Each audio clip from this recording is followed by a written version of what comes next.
nesse doce canto que me faz sonhar. Meu Deus, é porque de flashback, ó. Eu lembro do seu beijo e não paro de sonhar. Ela só quer... MC Leozinho, começando nessa quarta-feira aqui no programa Muito Mais, na companhia de Biel Carbone. Hoje, minha gente, pois é, quarta-feira geladinha, choveu bastante essa madrugada, mas o programa aqui Muito Mais hoje vai trazer um assunto bem bacana. Espero que você esteja bem aí na sua casa, limpar o chão aí, não sei o que aconteceu, mas essa chuva aí foi bem pesadinha, mas daqui a pouquinho as informações no TVC News pra gente saber todos os detalhes, gente. E aqui no programa Muito Mais, a sua participação é sempre muito bem-vinda.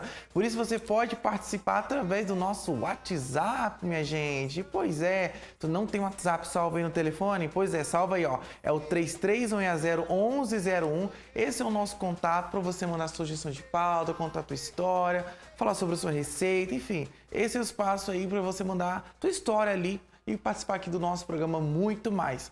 Dá para assistir também o programa pelo aplicativo da TVC Panorama. Pois é, baixa o aplicativo para você assistir toda a programação, não só aqui do programa Muito Mais, do TVC News, A Hora do Povo, que acabou de encerrar, e tem a programação também da TV Cultura, gente. Então, esses recadinhos vocês já conhecem, a gente sempre está mencionando aí, então tenho certeza que você já baixou aí, tá bom? Hoje a gente vai falar sobre saúde. Ontem a gente estava falando de saúde e hoje a gente vai continuar esse assunto hoje na companhia dessa médica maravilhosa, dermatologista Fernanda Miller. Acertei o nome dela, Fernanda Miller, que vai falar sobre os tipos, gente, de alopécia. Pois é, esse agravante dessa doença dermatológica tem afetado a vida de muitos brasileiros e hoje nós vamos tirar todas as dúvidas relacionadas a esse tema. Daqui a pouquinho já vou conversar com ela aqui já no nosso estúdio, que já está aqui. E também tem o Viralizou de hoje, os vídeos mais em alta ali. Separei para a gente poder se divertir aqui no nosso programa e um recadinho muito especial também da Ana Sol. Então fica com a gente, o estúdio tá cheio de atrações bacanas aqui para você participar. Estica os pés aí no teu sofá, na tua cama, ou seja, onde você está assistindo, para você acompanhar a programação de hoje, tá bom, minha gente? Ó, hoje é dia 27 de setembro, olha só que bacana. Hoje é Dia Nacional do Idoso, Dia Mundial do Turismo, que é a nossa cidade litorânea aqui tem bastante espaço para essa data tão importante. Dia do Encanador, olha aí, que legal, os maridos de aluguéis aí, ó, estão sempre trabalhando. E o dia de Cosme e Damião, tu lembra quando tu ficava correndo atrás aí do carro, que ficava entregando Cosme e Damião, que bacana. Essa data muito importante que homenageia essa data religiosa. Então, parabéns aí a todos os comemorantes do dia de hoje, gente. Bom, agora eu vou iniciar o assunto, vou sentar aqui, Cris, porque ó, o assunto agora, gente, é a alopécia. Um assunto aí que tá super em alta, desde a época do BBB também que eu estava assistindo, que deu uma repercussão nacional desse caso.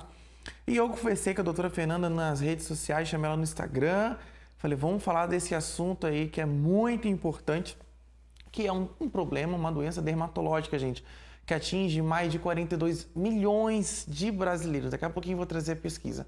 42 milhões de brasileiros, sendo a grande maioria, gente, no público jovem. Olha só que atenção que nós precisamos ter sobre esse assunto. Por isso, eu estou recebendo aqui no estúdio a doutora Fernanda Miller, médica dermatologista. Seja muito bem-vinda mais uma vez à TVC Panorama. Obrigada por aceitar o nosso convite. Obrigada, eu que agradeço, né, estar aqui e poder esclarecer para todo mundo o que é isso, né, o que é alopecia, né? As pessoas ficam, mas que nome estranho.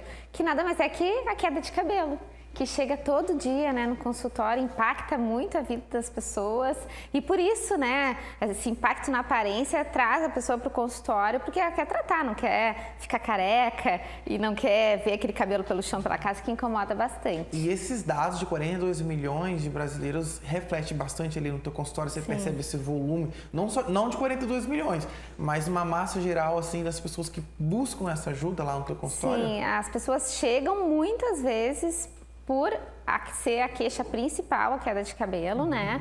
Muitas vêm com o sintoma queda de cabelo, né? Que a alopécia é Existem várias, então é o diagnóstico, né? É os diferentes tipos. E às vezes é uma causa secundária, vai por outro motivo, quer ficar mais bonita. E aí, no finalzinho ali, tô caindo cabelo, é contigo, doutora, também. E aí a gente tem que examinar, tem que olhar de forma específica, né? Tem que ser investigado. Não é uma simples olhadinha, tem que ser examinado o couro cabeludo para saber se a doença é no couro cabeludo mesmo ou se é algo interno. Tem que ser feita toda a investigação do paciente, né? Ver história familiar, né? Porque tem todo um contexto, né? Vou começar a pergunta, né? O que leva uma pessoa a ter alopécia?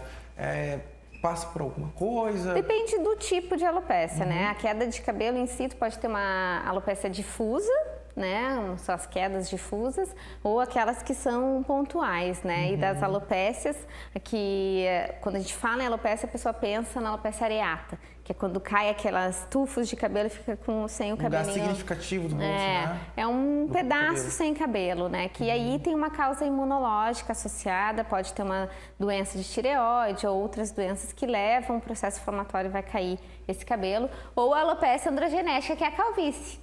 Né, que começa por isso, né? E aí, às vezes, tem uma causa hereditária ou não, né? Tem pessoas que vai ter a família inteira de pessoas calvas e outras não vão ter ninguém e vão ter a calvície. Então, hoje, só fica careca quem quer, né? Sim, a gente tem vários tratamentos. Mas a calvície, perguntando eu, é um princípio de uma alopécia? É um tipo de alopécia, né? a alopécia androgenética. Então, a alopécia, existe alopécias que a gente vai ter e consegue colocar o cabelo de volta ali no lugar devido, no lugar dele, e outras alopécias que são as cicatriciais, que pode gerar uma cicatriz no folículo e esse cabelo não crescer mais. Então, mas tem tratamento, não precisa se preocupar. Então, por isso, a importância de fazer o diagnóstico correto. Porque a alopécia é muito vago, né? A gente precisa saber que tipo é para dar o melhor tratamento para o paciente, né?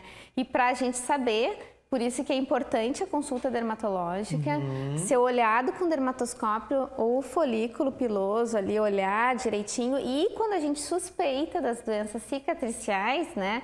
Aí a gente faz uma biópsia, que é tirar um pedacinho para mandar para análise, né?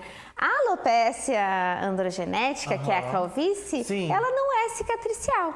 Claro que se ela evoluir por muitos anos e o paciente nunca tratar, o cabelo pode não voltar mais, né? Aí tem a possibilidade de fazer transplante hoje em dia. Começa cedo às vezes, né, doutora? Muito cedo. Tem jovens, né? Jovens, tem uma idade diferenciada, que percebe que tá ficando um pouco mais calmo. Às vezes é hereditário mesmo, né? Sim. O pai, o avô da família, enfim.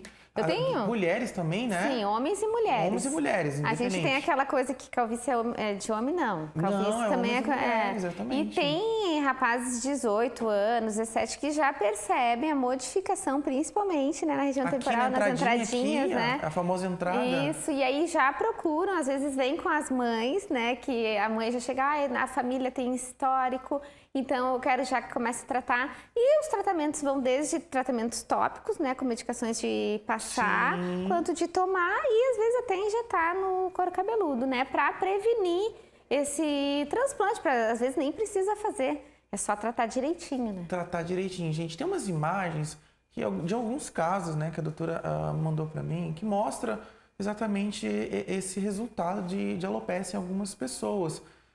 Que são, às vezes, na parte de cima aqui, na entradinha. Como que chega a esse ápice, doutora? Os primeiros sintomas, como é que a gente pode observar para isso? Uma pergunta que eu sempre faço quando chega o paciente no consultório é: o que está te incomodando? Ver o cabelo cair pela casa, no banho, aquela hora que sai o chumaço, né? Ou tu tá vendo o couro cabeludo? Porque isso vai diferenciar muito o diagnóstico e o tratamento posterior, né? Então, assim, quando o paciente chega, muitas vezes ele tá com o fio mais fino, ou tá vendo o couro cabeludo, fala a favor de uma alopecia androgenética, de uma calvície inicial, e aí a gente vai examinar para saber como é que a gente vai tratar. Se for uma calvície, muitas vezes a gente vai ter que tomar medicação, passar medicação. Tem a medicação? Tem medicação para isso. E fazer exames laboratoriais, porque às vezes está faltando alguma coisa, está com uma anemia, está com algum problema de saúde que a gente precisa repor e tratar esse paciente. No caso de alopecia areata, quando sai e fica sem cabelo, É um processo inflamatório, geralmente causa autoimune, que é o nosso próprio organismo reagindo contra ele mesmo, né? E aí o cabelinho cai da cabeça. Então aí a gente precisa tratar, às vezes com medicações injetáveis e investigar esse paciente para saber o que está causando, né? Não adianta só tratar, dar um tratamento, o paciente responde muito bem, melhora, mas não saber o que está acontecendo, porque mais tarde vai acontecer de novo. E o tratamento para cada tipo de alopecia é igual ou ele é diferenciado? É bem diferente. Bem diferente. Por Por exemplo, isso... quais são os tipos de alopecia que você citou ali? Só pra gente Ali, recapitular. a areata, que é quando cai o Sim. cabelo, né? Um tufo de cabelo, ele pode ficar vários tufos ou um só, ou pode até ser uma alopecia universal, que é o caso da esposa do ator Will Smith, né? Que aconteceu Vamos falar sobre isso no já. Oscar, que foi uma alopecia que se estendeu. E aí, para esses casos, a gente vai usar medicação tópica, associar medicação injetável e também os imunobiológicos a gente usa em casos mais avançados de doença. Então, No caso de calvície, que é a queda difusa, os homens têm um padrão, né, genético de ser mais nas entradas ou no topo. A mulher já é mais difuso, que o cabelo vai afinando, é a grande diferença, né? E vai ficando ralinho. E aí vai acontecer a calvície. Para isso, a gente tanto usa medicação de passar, de tomar e fazer aplicações injetáveis no couro cabeludo também. Deixa eu te fazer uma pergunta. Mulheres aí de casa que estão me assistindo, quando vocês vão lavar o cabelo no banheiro, passar o shampoozinho, condicionador. Minha mãe, por exemplo, faz isso. Eu vou expor minha mãe agora. No banho, passa shampoo e vai tirando aqueles fios de cabelo. Às vezes fica um fio de cabelo no ralo. Aquela quantidade é pelo volume. Quando que aquilo ali passa do anormal? Que a pessoa tem que se atentar para, olha, esse é um sinal de alopecia, isso pode ser um sintoma. Quando é que a gente pode observar? Porque as mulheres que não vão lavar o cabelo, logicamente, acabam perdendo um pouco de cabelo. Vamos citar casos de mulheres agora, depois a gente cita os homens. Para esse caso específico, como é que a gente tem que, como as mulheres têm que se atentar para isso? É um momento do condicionador que acontece isso, né? Porque a mulher passa, geralmente mulheres com cabelo comprido. Naquele momento que estão passando condicionador, elas têm a mania de puxar o cabelo e o cabelo vem na mão e vem aquele chumaço. Quanto maior, né, quanto mais longo esse fio, maior a aparência de volume e mais assustador é. Então, cair até 100 fios por dia é normal, é considerado normal para cada pessoa, né? A gente vê mais ou menos a quantidade de fios dessa pessoa, mas até 100 fios é considerado normal. Não estou falando que é para contar os fios, né? Que as pessoas começam a enlouquecer. É uma quantidade pequena, mínima. Se for pegar 100 fios, não é um volume tão grande, mas se a pessoa tem um cabelo muito longo, vai aparentar mais, né? Volume, sim. O que acontece e que é errado, né? As pessoas começam a se atentar para a queda de cabelo nesse momento do banho. Então, elas acham que tomar o banho e lavar o cabelo vai cair mais. Isso é errado. Porque aí elas deixam de lavar o cabelo todos os dias, né? Ou na frequência que lavavam. Sim. E aí, a próxima lavagem vai ver um volume maior ainda, né? Que são os fios em fase telógena, que é uma fase que eles iriam cair. Sim. Então, continue lavando da forma que lavavam, entendeu? Porque senão ele pode até desenvolver uma dermatite seborreica, outras doenças de couro cabeludo, que pode contribuir para essa queda. No inverno também tem essa proporção de ter mais quedas de fio ou mais no verão? Não, é igual. Então, tem o outono, que tem a sazonalidade, né? Que nem bichinho que troca pelo, a gente tem as nossas trocas, né? Então, tem pessoas que percebem mais no outono a queda de cabelo, né? O cair das folhas, acaba caindo também os fios. Caiu das folhas, caiu dos cabelos. Mas também se logo pós-verão, porque tem muita gente que começa a fazer dietinha em novembro e dezembro, aí acaba tendo um déficit de nutrientes e aí vai se manifestar esse déficit 3 meses depois, que é o ciclo, né, do nosso fio de cabelo. E aí, ali pós-verão também aparece muita gente com queda de cabelo no consultório. Tu, como dermatologista, para falar, aproveitando um pouquinho nessa parte do banho, tem uma quantidade recomendada pro shampoo, condicionador para lavar os cabelos que seja saudável? Às vezes a pessoa, tipo, ou o tamanho do cabelo, por exemplo, um cabelo mais comprido, mais curto? Parte saudável nessa A questão. quantidade Pra vai evitar, depender. né, a queda. A quantidade vai depender do produto, né? Existem produtos que é para sensibilidade, que são como calmantes do fios, eles não fazem espuma, que esses produtos a gente tem que dar 8 pumps do produto para lavar o cabelo. Então é uma quantidade grande, né? Mas o shampoo vai muito. Um homem que tem um cabelinho curto vai usar uma quantidade menor do que uma mulher que tem cabelo longo. Pessoas que têm mais oleosidade, às vezes a gente até orienta usar algum shampoo pré-lavagem, fazer aquela lavagem dupla, lavar uma vez, enxágua, lava de novo, depois passa o condicionador. E também uma dica, né, aqui, já que estou aqui, porque o shampoo foi feito para lavar couro cabeludo, né? Então muitos É assim, né, para fazer... então assim, tu tem que lavar a cabeça, e não foi feito pro fio muitos shampoos, né? Então, às vezes, o que a gente chama de pré-poo é pegar quando entra no banho, molha a cabeça, passa o condicionador ou a máscara, faz uma proteção do fio e aí lava o cabelo para proteger e não agredir tanto a haste do fio, né? Lavar o couro, assim, entre os dedos. Bota assim. primeiro o condicionador para proteger a haste, faz aquela barreira e aí lava o cabelo com shampoo, que ajuda a proteger. Principalmente quando a gente está tratando, assim, anticaspas, né? Shampoos que agridem mais o fio. E isso é uma diquinha legal para quem tem cabelo comprido. Dica da doutora aí, gente. Bom, e pra gente falar de prevenção da alopecia, a gente tá dando algumas dicas de lavagem de cabelo.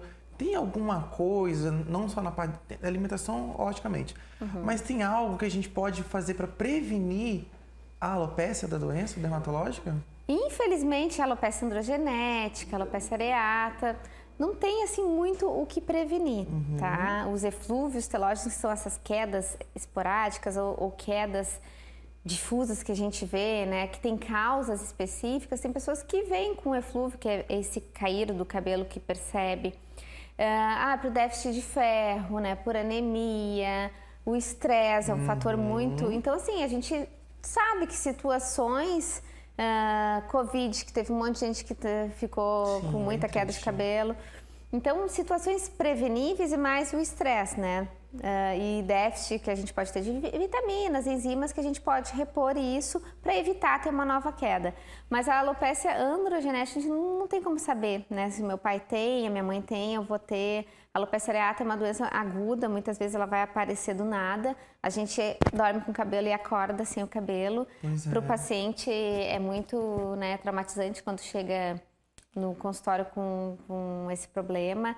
Mas, assim, quem tem o estresse e vê que o estresse é um fator agravante para sua queda de cabelo, tem que tratar, né? Tem que ter ajuda multidisciplinar, né? Psiquiatra, psicólogo. Tem que se cuidar, gente. É importante. Deixa eu trazer uma pesquisa para vocês que falam sobre esse apontamento. Eu disse no começo dos 42 milhões de brasileiros, mas olha só, segundo os dados da Sociedade Brasileira de Cabelo, mais de 42 milhões de brasileiros são afetados pela alopecia, também conhecido como a calvície.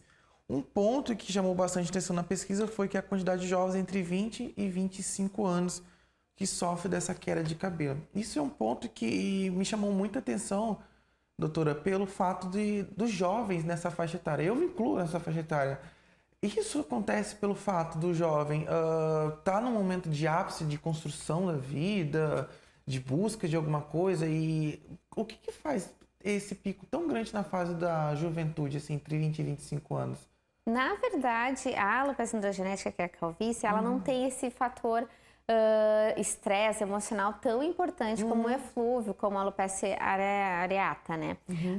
O que é? Porque é a faixa etária dos hormônios, né? Ali que vai ter a estabilidade hormonal no homem. E aí, quando tu tem esses fatores aí genéticos, é a idade da doença se manifestar. Então, ali, essa faixa a partir dos 25 anos, principalmente. E claro que influencia, né, a questão do trabalho, às vezes início de uma família, tudo coopera. Mas é porque é por ação genética mesmo, é essa faixa etária que a doença se manifesta. E olha só, gente, vocês estão vendo aí que não só está entre nós, mas eu separei alguns famosos ali que estão nesses casos de alopecia. O ator Nicolas Cage também, um ator renomadíssimo no cinema, também passou por um caso desse de alopecia. Se tiver as imagens, pessoal, colocar aí na tela. A cantora Ariana Grande também passou por um caso desse. A cantora sertaneja brasileira, a Maraísa, também passou por esse caso de alopecia, ela mostrou nas redes sociais esse trabalho dos cabelos que ela teve que tirar, enfim. E aquele caso que repercutiu muito no Oscar, que foi a mulher do Will Smith, gente. Pois é, o caso dela, ela estava no Oscar ali com o marido dela, o Lucas Penteado também, do BBB. E a mulher do Will Smith, ela estava participando lá do Oscar e o ator que fez a graça com ela, o Chris Rock, uma graça totalmente infeliz de uma piada, acabou que deu aquela repercussão internacional ali do marido dela que foi lá defendê-la. E, claro, partiu uma agressão, não é o caso que a gente vai destacar aqui agora, mas que deu esse despertar para todo mundo sobre essa doença dermatológica de uma forma que foi bem exposta de uma maneira pejorativa, né? Para a gente ver, né, como esse caso é tão agravante. No caso da Jada Smith, é um caso mais severo, podemos dizer assim? O que foi divulgado na mídia, né, que ela tinha doença alopecia areata, que é uma doença imunológica que pode evoluir, né, para uma alopecia areata extensa, universal, que a gente chama. Não é universal no caso dela, porque ela tem a sobrancelha, ele parece ter o pelinho, né, Sim. mas ela pode se estender para diversos pelos do corpo. Então, é claro, tem tudo a questão da mídia, né? Sim. Naquele momento tinha um laboratório grande lançando um imunobiológico também para a doença dela. Então, a gente não sabe a função toda, mas assim, o desrespeito para qualquer um não deve ser feito, né? Isso, a doença, o cabelo, no brasileiro principalmente, né? A indústria, assim, o que vende, né? Para cabelo, porque as pessoas se preocupam muito com essa questão do cabelo. Dói para o paciente estar caindo cabelo. E no caso da alopecia areata é mais impactante ainda, porque sai aqueles tufos de cabelo e fica aparente o couro cabeludo. Então, o caso da doença dela é uma doença que a gente vê bastante no consultório, pode dar em criança, pode dar em adulto, pode dar em idoso, às vezes está relacionado com outras doenças. Geralmente na infância o prognóstico é um pouquinho mais grave, porque inicia mais cedo, a gente tem que ter um olhar atento para isso e sempre tratar logo, tratar rápido esses pacientes. O que é bom? Muitos respondem muito rápido e repila, né? Volta o cabelo em toda a região. Mas são pacientes que, se não respondem, a gente tem que seguir tratamento, tem que entrar com medicações mais fortes, né? Os imunobiológicos, para tentar reverter o quadro do paciente. E assim, esse respeito não cabe para nenhuma doença, né? Não é uma doença que pegue, mesmo que se pegasse, né? Tem que ser o paciente com a doença, tem que ser respeitado. Respeito para todos. Acho que essa é a nossa mensagem para isso.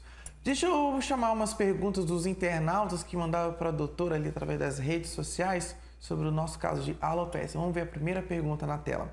Manuela de Camboriú, quanto tempo dura o tratamento? É doloroso? Olha, uma pergunta interessante, doutora. Depende do tipo, tá? A calvície, se prepare, você vai ser tratado pro resto da vida. Meu Deus. Mesmo que o paciente faça um transplante capilar para calvície, que tem ótimos resultados hoje em dia, ele tem que manter o tratamento, seja via oral e às vezes tratamentos injetáveis no consultório para manter esse transplante. Então, a calvície a gente trata pro resto da vida. Isso, às vezes, os pacientes não gostam de ouvir, né? A alopecia areata a gente trata naquele momento até estabilizar a doença. As alopecias cicatriciais, né? Que existem vários tipos, a gente também trata esse paciente ao longo da vida até estabilizar, tentar deixar ele um tempo sem medicação.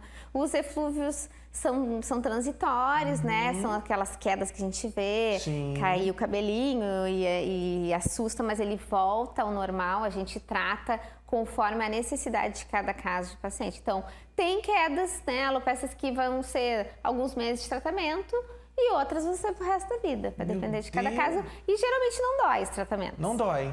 Então tá bom, não dói, só que tem que ter paciência. Tem que ter paciência. Vamos ver a próxima pergunta dos internautas. Cristiano de Balneário Camboriú.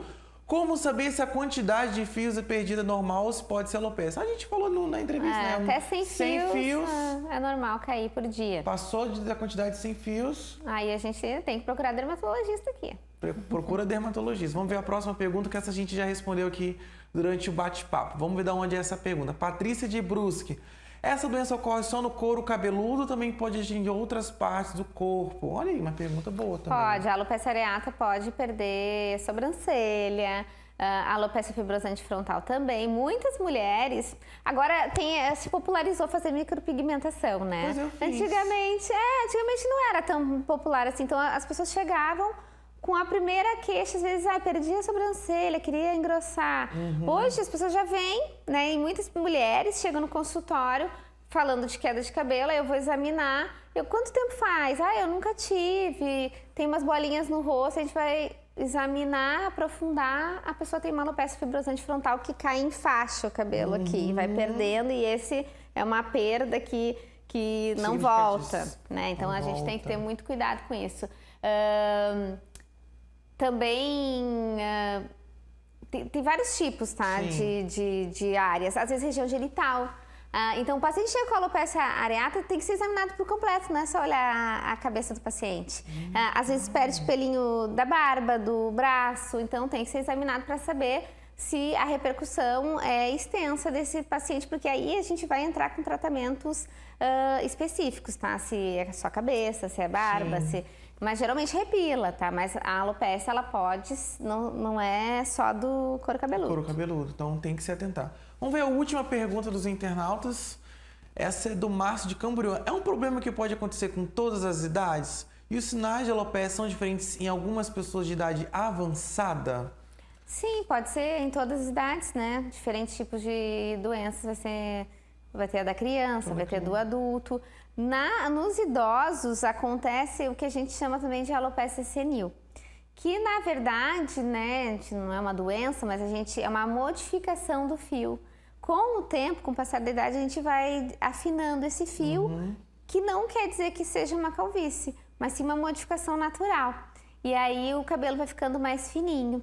Então confunde às vezes com algumas doenças. Então a pessoa mais idosa é normal ter menos cabelo, ter um cabelo mais fino e nem sempre ser uma doença. Muito bom. Doutora, eu quero te agradecer por ter participado do nosso programa Muito Mais aqui, ter esclarecido tantas dúvidas. Importante a gente ressaltar, tem tratamento, tem que procurar ajuda. Os primeiros sinais aí dos sintomas de alopecia, vá a um consultório dermatológico. Tem um contato da doutora também, as redes sociais, para você saber mais informações relacionadas a isso, para você poder saber, buscar ajuda e, claro, buscar esse tratamento tão importante aí na vida desses milhões de brasileiros. Suas considerações finais, doutora? Eu queria que só a pessoa, quando aparece, né, aquele sinal que está caindo cabelo, procurar ajuda, procurar atendimento, que tem tratamento, não fique nas dicas, né, do vizinho, e às vezes o que é bom para um amigo não é bom para você. Então sempre procure, não faça automedicação. Todos os medicamentos têm seus efeitos colaterais, então por isso que é importante procurar ajuda quando está com queda de cabelo. É isso aí, gente. Obrigado. E a gente vai pro intervalo e a gente já volta com o Viralizou aí dos vídeos que estão mais em alta na internet. A gente volta já já.